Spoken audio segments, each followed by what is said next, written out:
everyone. I'm Tina Jackson. Glad to be here with you all.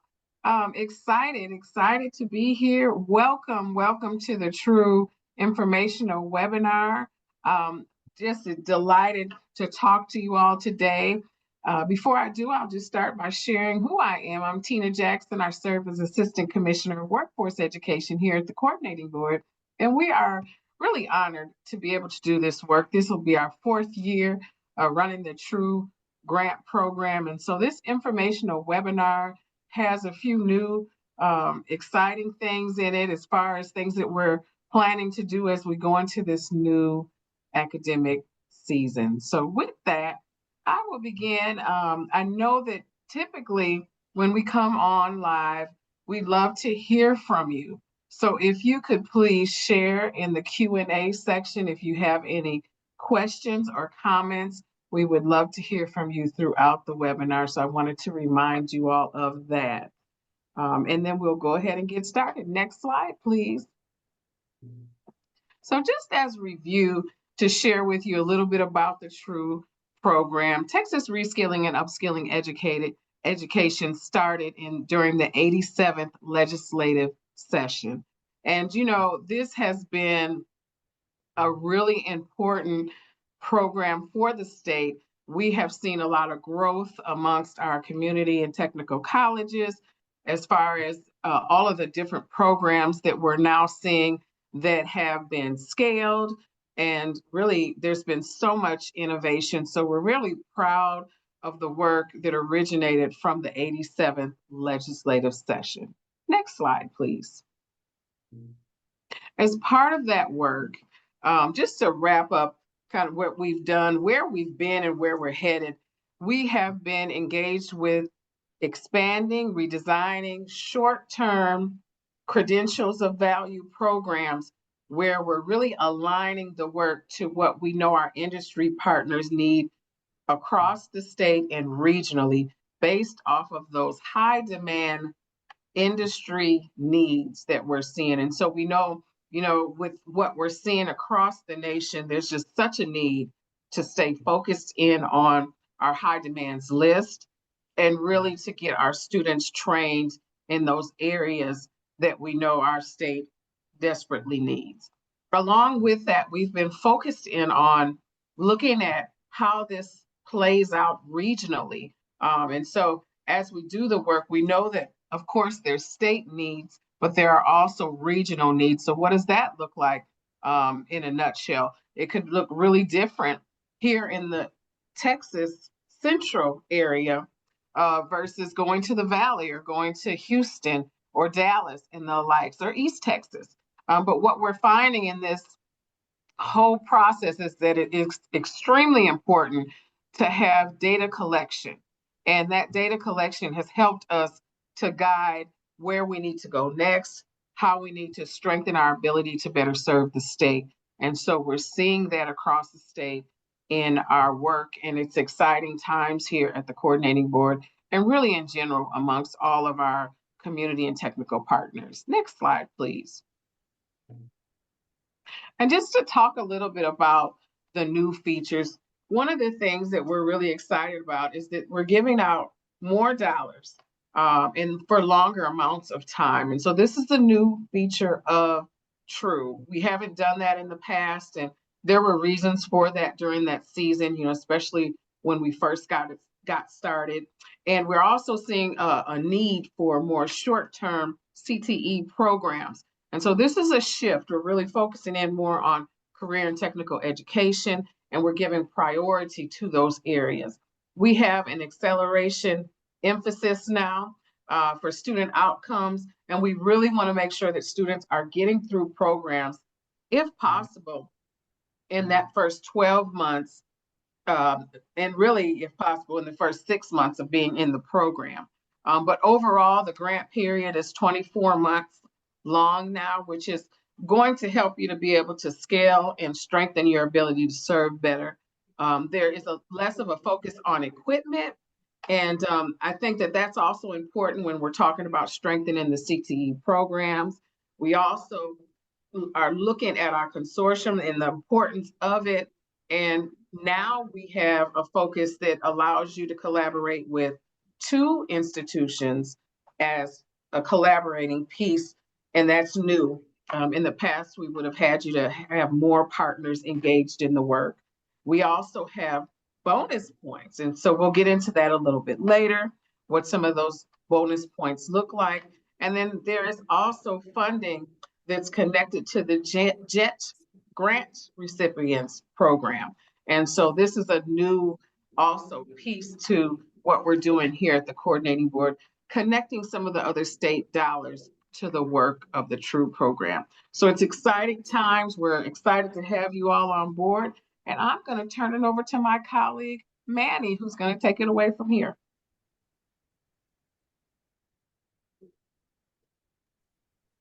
Well, yeah, sure. Sorry, I thought this was Dr. Rennis's turn, but I'll go ahead You know and what? take a You shot. are correct. I am sorry.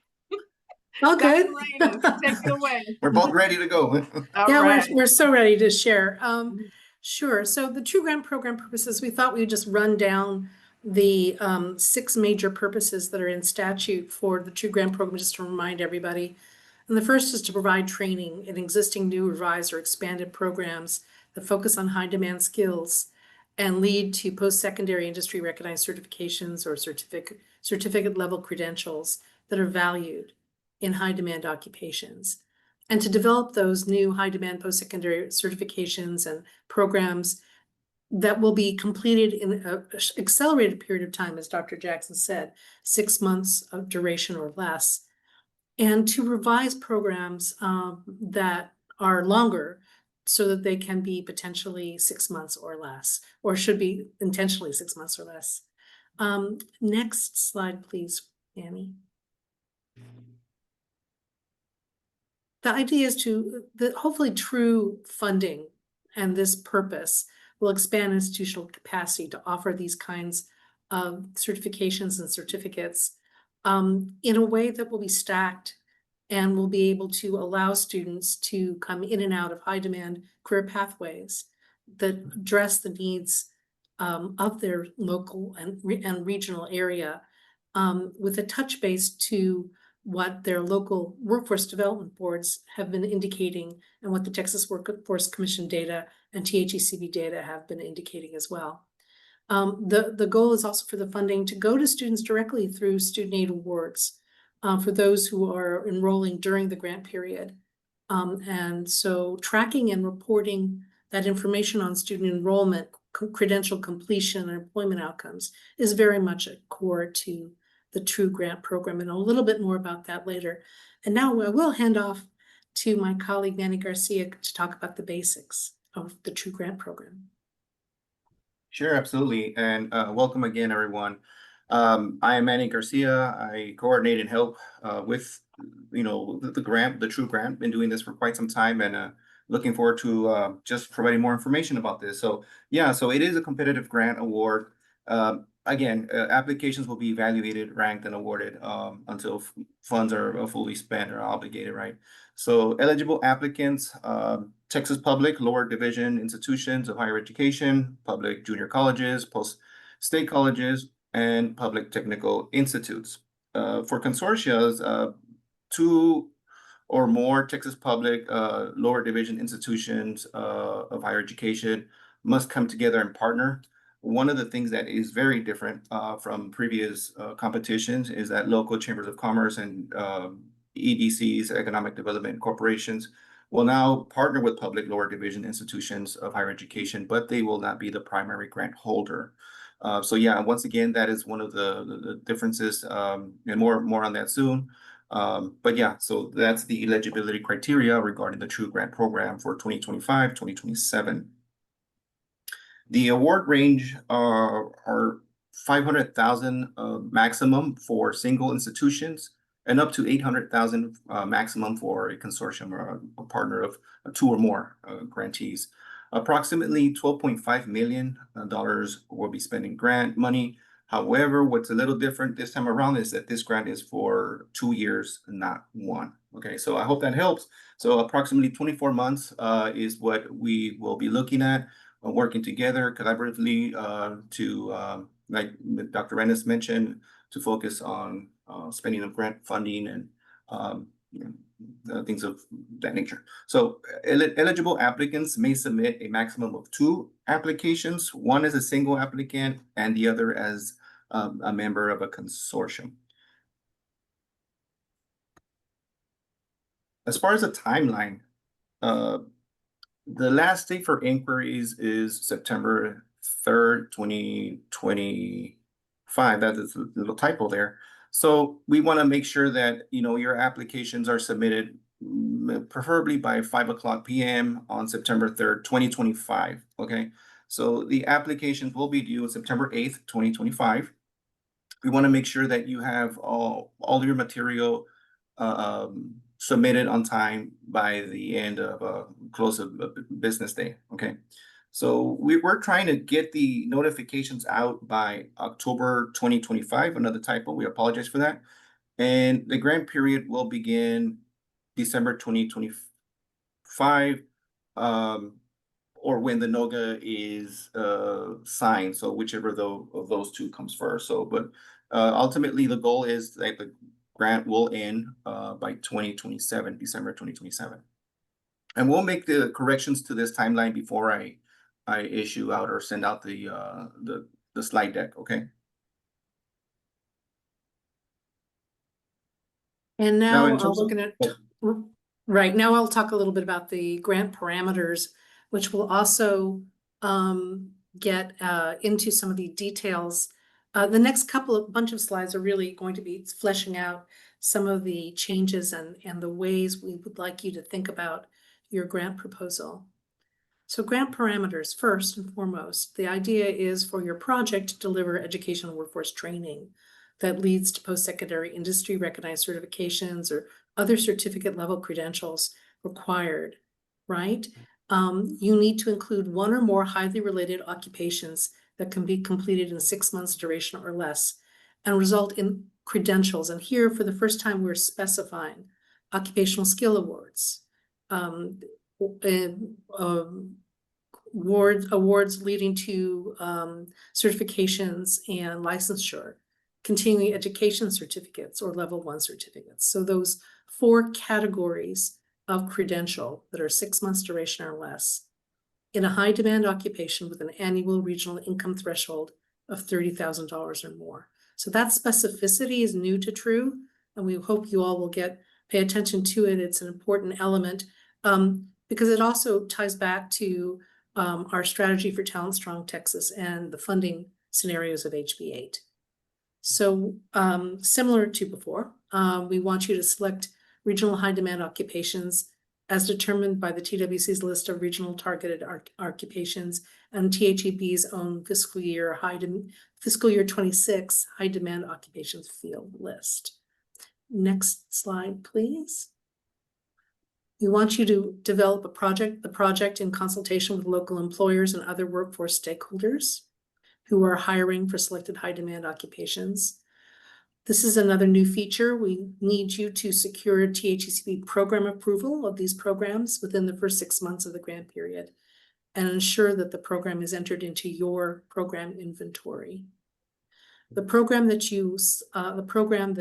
programs that you select can be standalone or embedded in other CTE programs. They can be delivered digitally, face-to-face, or hybrid in terms of the instruction. And they can either be credit-bearing or continuing education, sometimes known as non-credit-bearing programs. That status does not matter. Next slide, please. The roles for workforce stakeholders we wanted to really spell out since they've changed somewhat, as all of us have mentioned. First, in terms of the funding, as Manny mentioned, workforce stakeholders may receive grant funding in partnership with eligible institutions of higher education, that is 2-year public higher education institutions in Texas, but they can't be the primary grant holder. That the eligible entities that can get funding through the 2-year public institution that gets grant are chambers of commerce, economic development corporations, and trade associations. Workforce stakeholders are a required part of the project development process. The proposal development really should be done in hand with workforce stakeholders, particularly regarding the selection of high demand occupations. And those stakeholders could be employers, chambers, economic development corporations, trade associations, or local workforce boards. Part of the project this year, since it's longer and also has high emphasis on outcomes, as Dr. Jackson mentioned, is that active partnerships and more specific partnerships get rewarded. So you will get bonus points for providing or describing your intention to provide an employment transition plan for students who are going to be in these credential programs. An employment transition plan would be composed of work-based learning opportunities and or hiring protocols for these students. And for the first time, we are requiring letters of support, at least 2, that come from employers and or local workforce boards. Next slide, please. Our budget information is basically the same as in past years. We have a series of allowable cost categories: curriculum, instructional software, instructional training equipment, renovations to instructional facilities, student financial aid, which of course is one of the things the legislature emphasized, funding for student supports like coaching and tutoring and other elements, faculty hiring and training, off-the-shelf credential and training materials, project marketing and outreach costs, and data administration and reporting costs. Next slide, please. And here we go to talk about the instructional equipment and instructional facilities budgets. This is new to True and something that some of you have asked a question about. The level of funding in your project budget must be 50% or less of your grant budget total. And we're going to ask you to select a cost level, meaning you will select light to none if you are putting 0 to 10% of your total budget into instructional equipment and instructional facilities. Medium if it's 25% of your, up to 25% of your total budget, and heavy if it's up to 50% of your total budget. If you are in the light to none category, you will get extra bonus points for your project proposal. And if you are a JET recipient, more on this in a minute, we are anticipate and expect that JET recipients who have received heavy support for equipment will be in that light to none cost level. The deadline for expenditures and finishing up expenditures and starting up programs varies by cost level. And we can talk more about that. It is detailed in the request for applications, the RFA. Next slide, please. Student financial aid. Students who are enrolled or enrolling in the specific programs covered by the project during the grant period are eligible for student financial aid. And that coverage can be the cost of attendance, tuition, and fees. But there is an award cap per semester or term of $2,500 per student. That means, though, if you're starting up a program and running it 3 or 4 times during the grant period, and that student is taking, and you've got an assortment of programs, CTE programs under True, that potentially a student could get student financial aid more than once if they were enroll in more than one program. Next slide, please. Right, considerations for consortium proposals. We need a well-articulated rationale for the formation of a consortium. I want to really stress that. It's not supposed to be a partnership of convenience. It's supposed to be a response to the need for a common regional approach, or doubling down or tripling down on a single high-demand occupational field strategy across institutions. We want you to explain why you are partners, stating the criteria for that. And within 60 days of the grant execution, we would like to see a formal agreement between consortium members. If you do it in time for a project for this application, that'd be terrific. But we really do need you to come to a formal agreement. We found in the past rounds that consortia that take a great deal of time just to get to the MOU stage actually progress and ability to really execute slows down and can even derail a project. So we want you to be very thoughtful about the formal agreement. If you can do it by September 8th, the deadline for this application, terrific. If not, you've got until 60 days after the execution of the grant. Alrighty, next slide, please. And because this is new, we wanted to go a little bit more into detail about this offer and how it plays out with recent JET recipients. We are, for the first time, encouraging JET grant recipient institutions to apply to support program delivery in that same CTE program area in which you were awarded a JET grant. And that JET grant must have been awarded 12 to 18 months prior to July 21st. That was the day we released this opportunity, meaning that you've completed your JET grant for all intents and purposes, or near completion, and will be completed by December when these true grants kick in.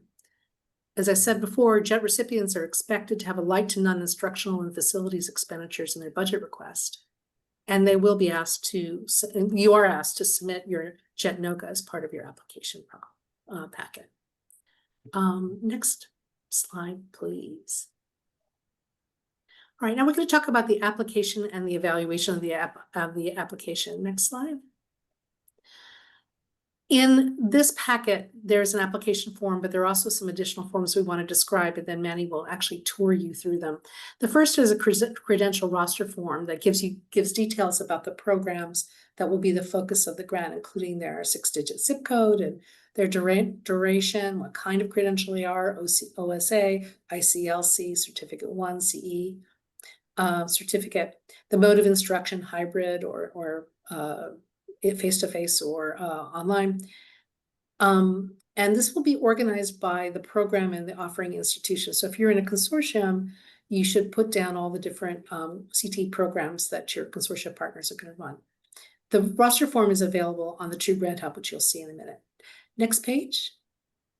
We have a new form. It's called the activities form. And it's basically outlines your activities, your participants, and completion dates during that 24-month grant period. It's organized by quarter, and it includes the grant and closeout periods.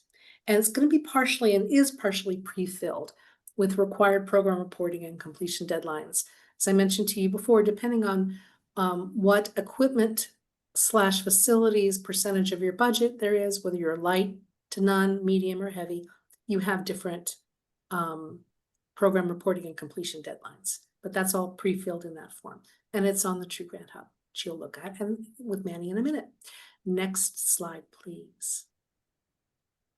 Program and Outcomes Targets form. So this is a lengthy name, but it's basically your action plan. It's a location for providing your projected numeric targets regarding student enrollment, student completion, and student employment outcomes. It's your best thinking on what you want to achieve, starting basically about halfway through the grant period and going out beyond the grant period a bit. And that's available on the True Grant Hub as well. And we'll take a look at it in a minute. Next slide, please.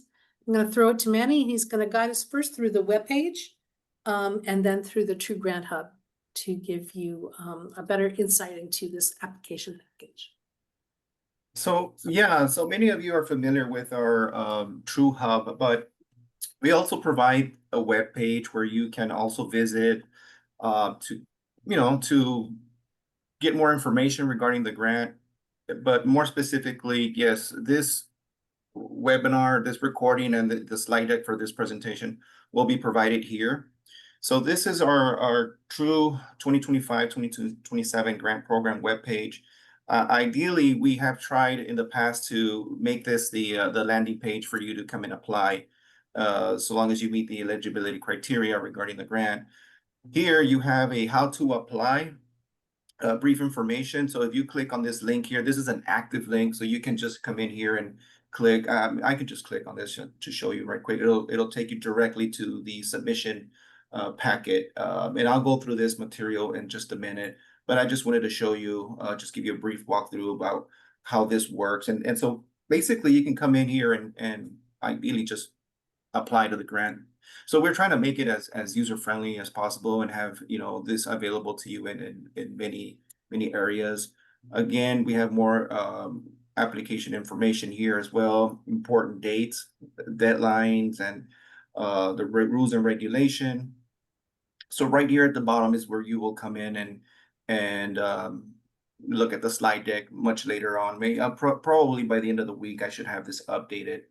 Okay, so just so you know, we also have the recording here, which the recording will probably be in a YouTube format. So okay. So yeah, you also have, I didn't mention this, but you also have the true RFA also available to you there. And obviously the link and the rest of the deck and the recording as well. So next slide, please. That would be me. Anyway, so okay, so the application packet, it's a very well, it's very different from what you're used to seeing before. So I just want to go over these items before I click over on the link. So the RFA is available also for reference. The application form, we have thought about this long and hard, and we really want for the application form to be submitted as a Word document as opposed to an entire PDF format. Now, the certification page, which is the first page on the application, that for sure can be a PDF form. But the application form with the, you know, where you have your responses, we do prefer that to be in a Word document. It just makes it easier for us when we're reviewing, evaluating your material. Your budget request form, similarly to it, if you can provide that as an Excel format, that'd be great. The credential roster form and Excel form as well.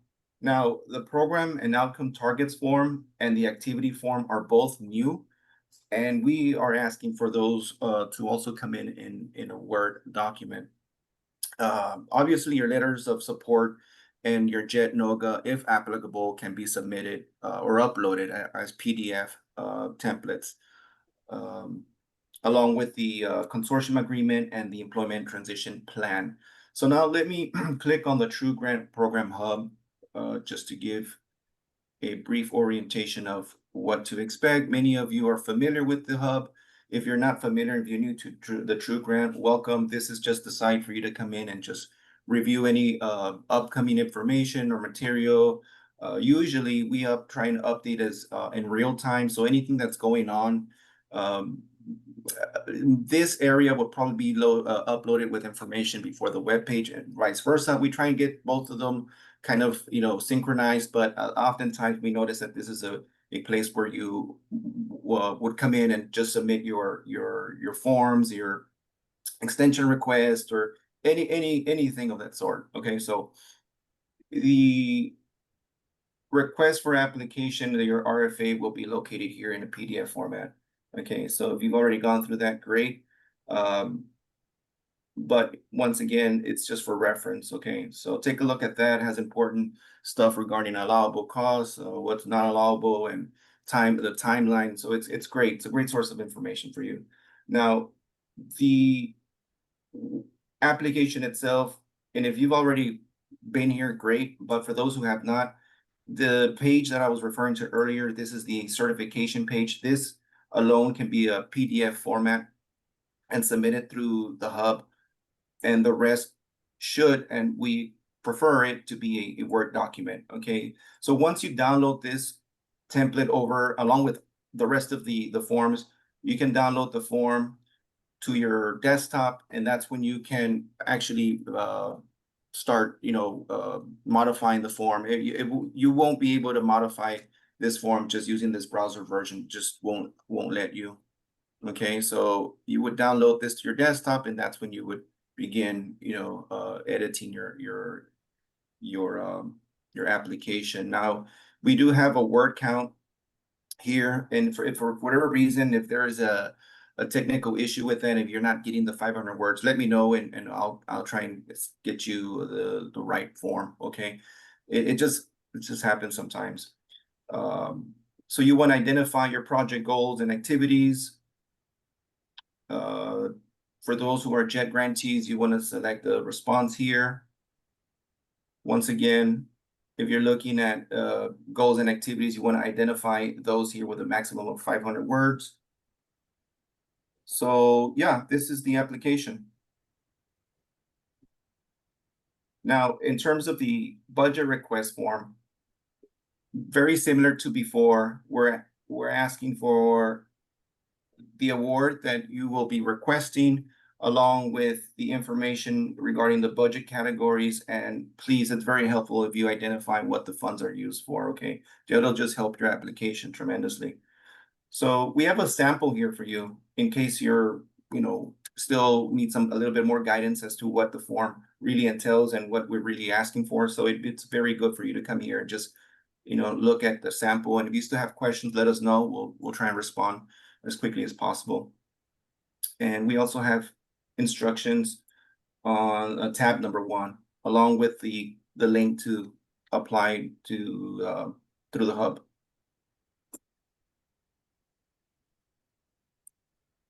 The credential roster form, as Dr. Annis mentioned earlier, we'll be collecting your institutional name, the program, the zip code, the project aim, so on and so forth. So please do your best to just address everything in these columns, okay? And once again, you would have to download the form over to your desktop in order for you to modify the form. And once you save it, and I'll give you a little bit more details about that. Once you save it, you'll be able to upload it through the hub. And I'll get to that in just a minute. Now, your program activity, your program and outcome targets form is a Word document, and this is the way it looks. Okay. So for each of your grant quarters, you'll be asked to submit information regarding your number of enrolled students, those who completed and entered employment, or a number retained through employment. So we've had questions come in through the inbox. If you're not familiar with this, please let us know and we'll get a response to you as soon as possible. And the activity form.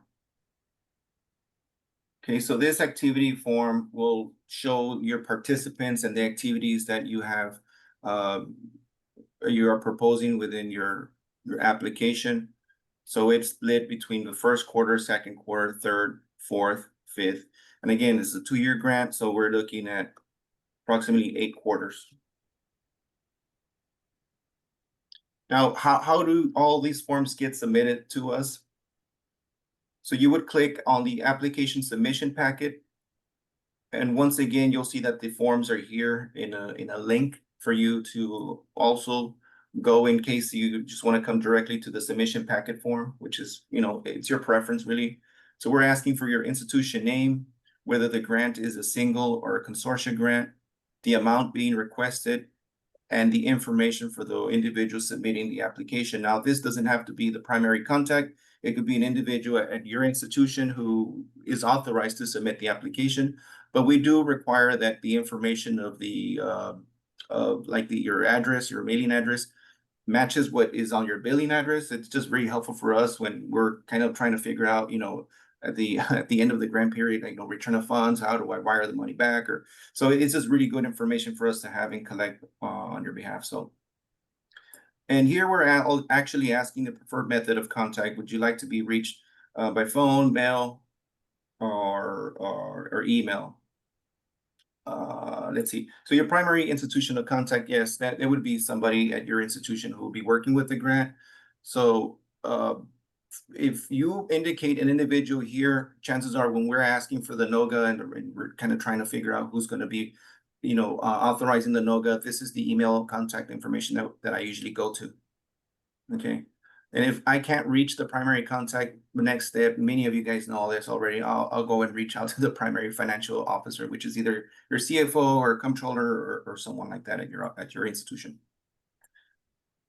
We also have an application guide here, and also a little reminder about how to submit the actual application. So in its entirety. We're asking for the application form, once again, to be a Word document. The first page can be a PDF. The budget request form, the credential roster form can both be Excel forms, or they should be Excel forms, not a PDF. Your program and outcome targets form, activity form should be a Word document. Once again, just repeating myself. And your letters of support can be a PDF. Well, they should probably be a PDF. JET applicants should submit their NOGA or copy of the NOGA in a PDF format. So once you have collected, downloaded, and completed your application material with all of your forms, then you can go in here and just one at a time just start dropping them in this box here. And just out of convenience and out of courtesy, we do have a checklist, of your entire packet. Once again, this is really important because if you're missing one item, chances are we probably will, you would just not receive a good grade. So you want to receive the highest score possible. So please ensure that everything in your packet is complete. And if you have any more questions, please let me know. Dr. Ranis and I are both available to answer your questions. Once again, the deadline for inquiries is September 3rd, 2025. And the deadline for the application is September 8th.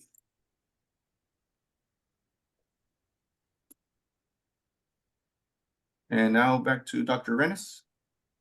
Right. Can we go up to the previous one, Manny? There we go. Yeah, actually, can you go up one more to the proposal review considerations? That's where we want to be. Okay. So these are the overall considerations when your project application is submitted to us through the True Grant Hub.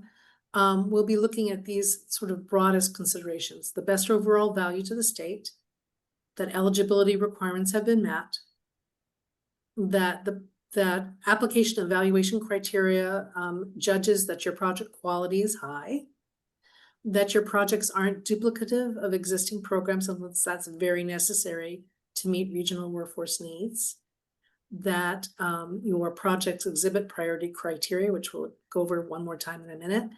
And there will be consideration of location, and this is by statute. Grants to at least one eligible entity in each region of Texas is something that we strive for if at all practical. All right, next slide, please.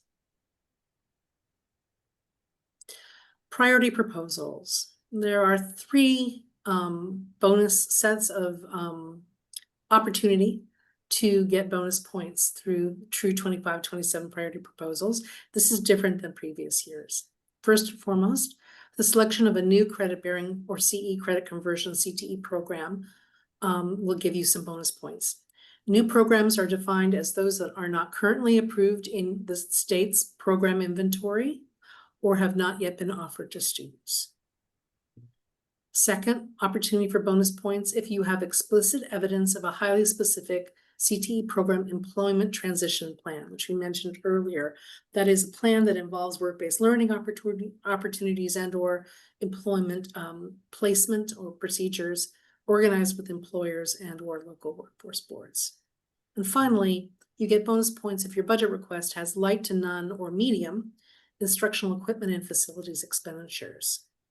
That means 25% or less of your budget is for instructional equipment and facilities expenditures. Next slide, please. So this is the way it plays out in terms of what our evaluators look at and how the points are assigned. You can see the selection of your program and the credential roster that you put together is 10. The project goals, which is displayed in a narrative, but also in the activities form and the program and outcomes targets form is 10. You'll describe your applicant or consortium capacity to do the work, that's 5.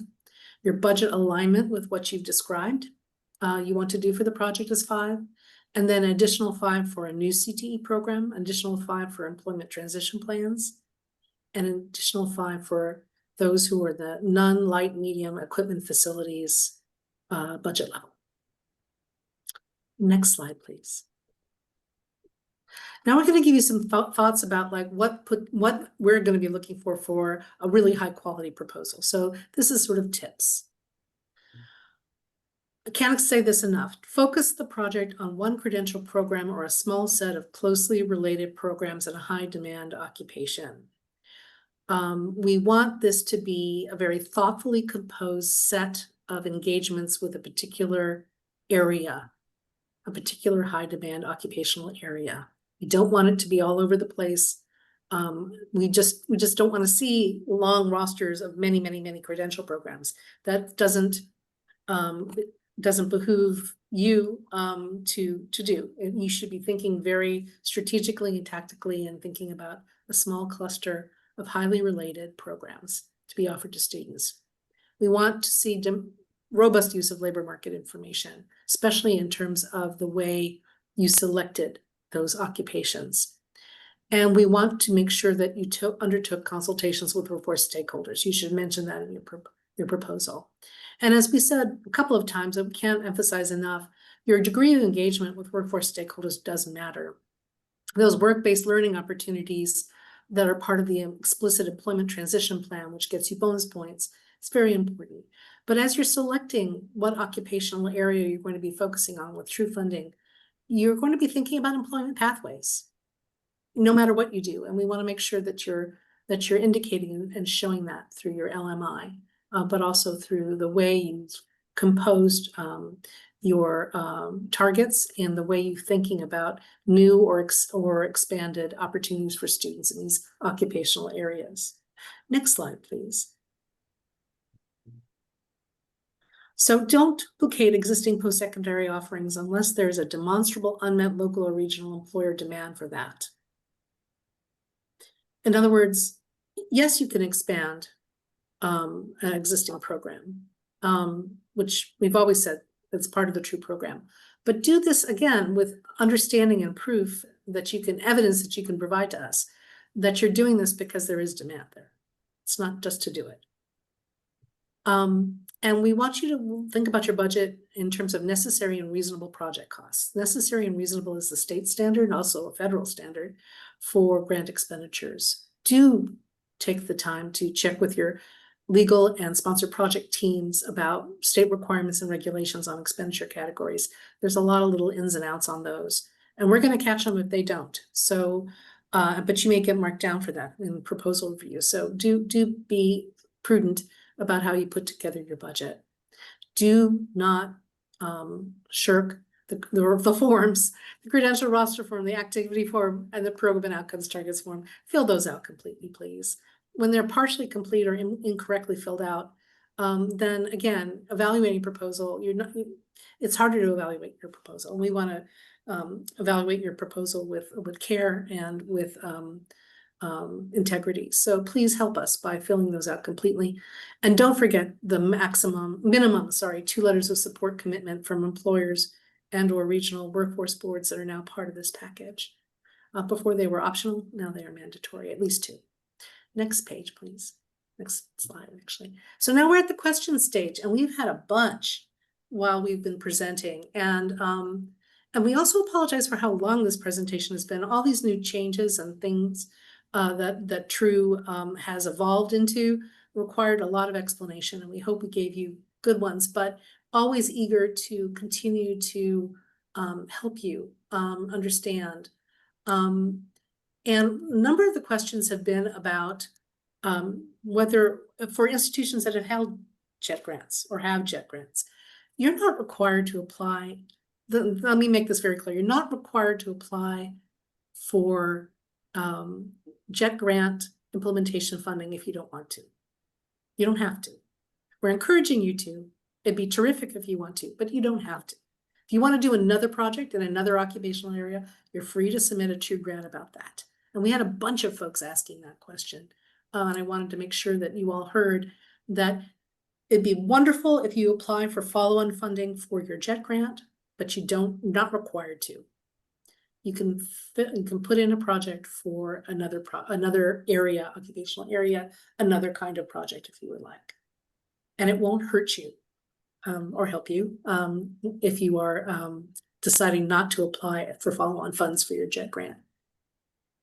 We had, and it won't, yeah, I was gonna say, it doesn't hurt or harm you. I want to make sure that everyone hears that very clearly.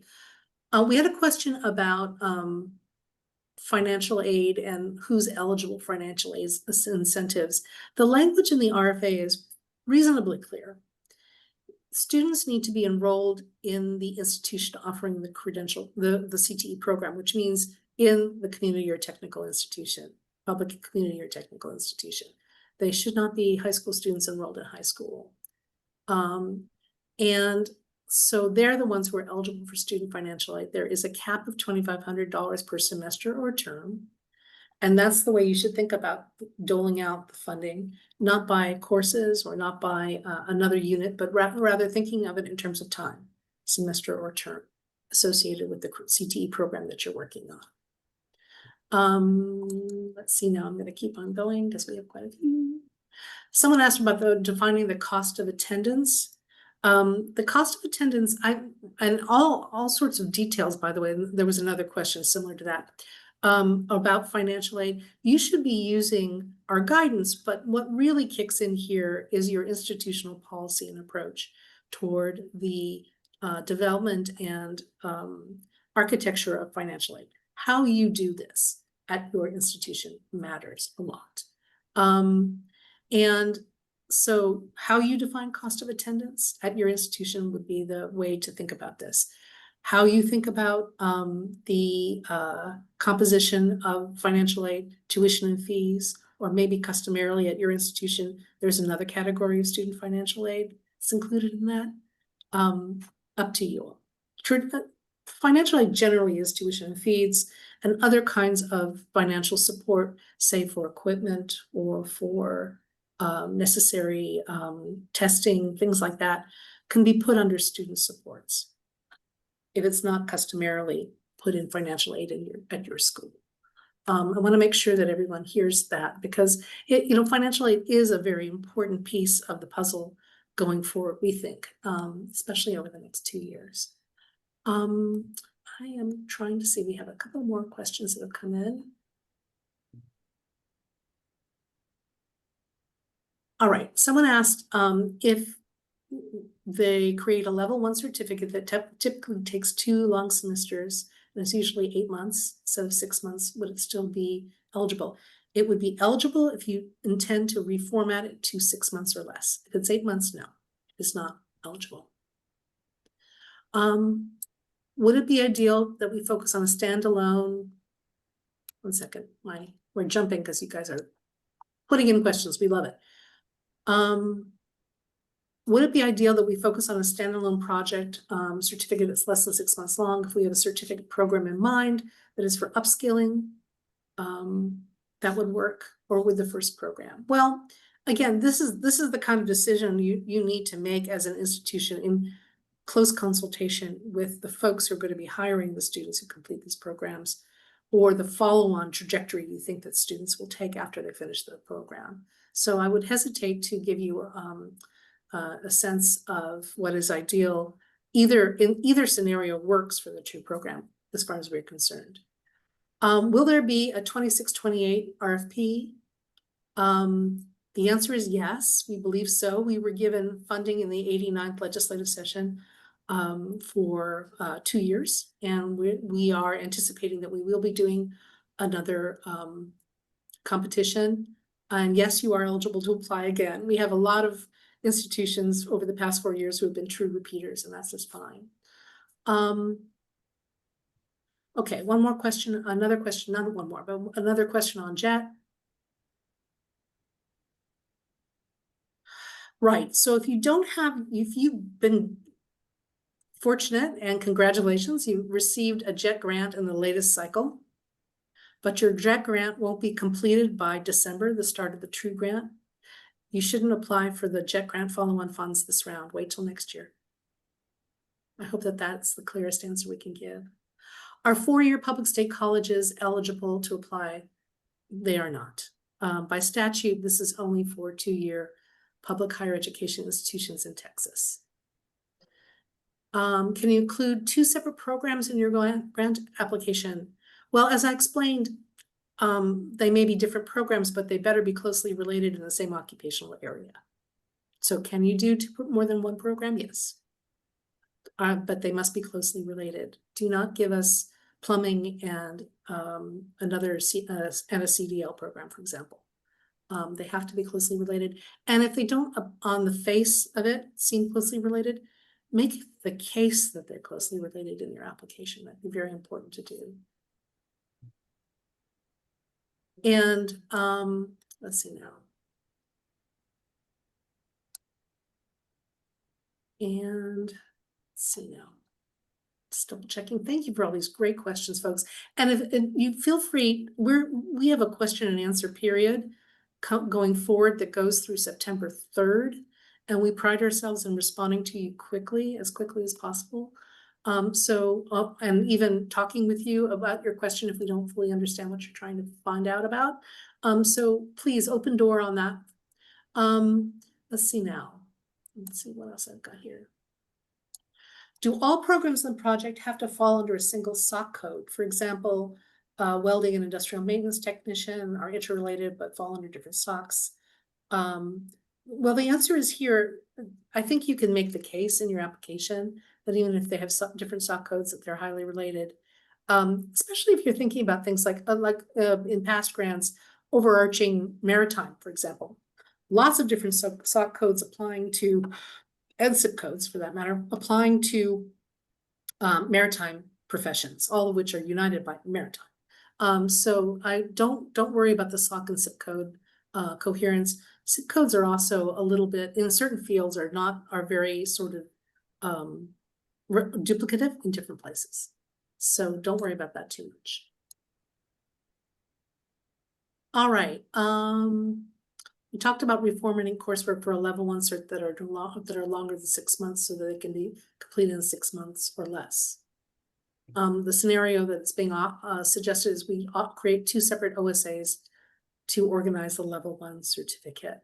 Again, that would be something that you could propose. I think, once again, you'd want to fall in line with the guidelines for CTE curriculum that have just been a couple of months ago have been refreshed, and you need to look at those very carefully and see what's up. But it sounds to me on the surface that looks fine. That sounds fine. That scenario, Connie. Let's see now. I think we answered Gilbert's question about dual enrollment already. And the idea is that enrollment in public higher education institution is the key. And still we'll wait on a couple of other questions if anybody has them. This deck will be posted on our webpage, as Manny indicated, but it also is available. Yeah, it's available on our webpage, as is this recording. It'll take a couple of days for us to be able to post it on YouTube, but it will be available in hard copy on the webpage reasonably soon. And as I said, our open inquiry period goes from now until September 3rd. Our deadline is September 8th. We're really looking forward to seeing what you all come up with. True has evolved a little bit. True has, in some very sort of interesting ways, but not at all off of what the intent of this program is, which is to encourage institutions to create programs that are short, accelerated, and meaningful, and result in credentials of value for students in CTE. And we're always excited to see what you all come up with, and we're excited to go through this process with you. There are no other questions. I'll turn this back to Dr. Jackson. I'm sorry, there was one more question that just came through. Can you give an overview about the funding through a chamber or EDC? Oh yeah, it seems like we have 2 questions. Okay. So if you decide to partner with a chamber or an EDC, they can receive a share of, you can, indicate in your budget that a share of your grant will be going to them to fund the partnership activity that they're undertaking with you. But the chamber or the EDC cannot be the primary grant, cannot apply for the consortium grant, cannot apply for the grant themselves. That's the change. For evidence on occupational wages at the minimum 30,000, should we use local, regional, or state level data as to what? I believe we say regional, and that would include local. Gina. Yeah. Let's see. All right, sorry, back to Dr. Jackson. Colleagues, thanks so much for joining us today. We look forward to receiving your applications. And as always, if you have any follow-up questions, feel free to reach out to all of us to share what your concern is or your question is. We really want to make sure that we are able to assist you and provide resources for you to complete your application. We look forward to connecting with all of you and really seeing you out in the community. It's been nice. I've seen many of you over the past couple of months and look forward to seeing you again this fall. I know that this is going to be a great pool of applicants and a new season for us in general and higher ed, and we're just looking forward to reviewing your applications and also working with you to fast track students to these areas that we know are high demand across the state. Thank you so much for joining us, and we look forward to seeing you soon and talking to you in the field. Take care, everyone.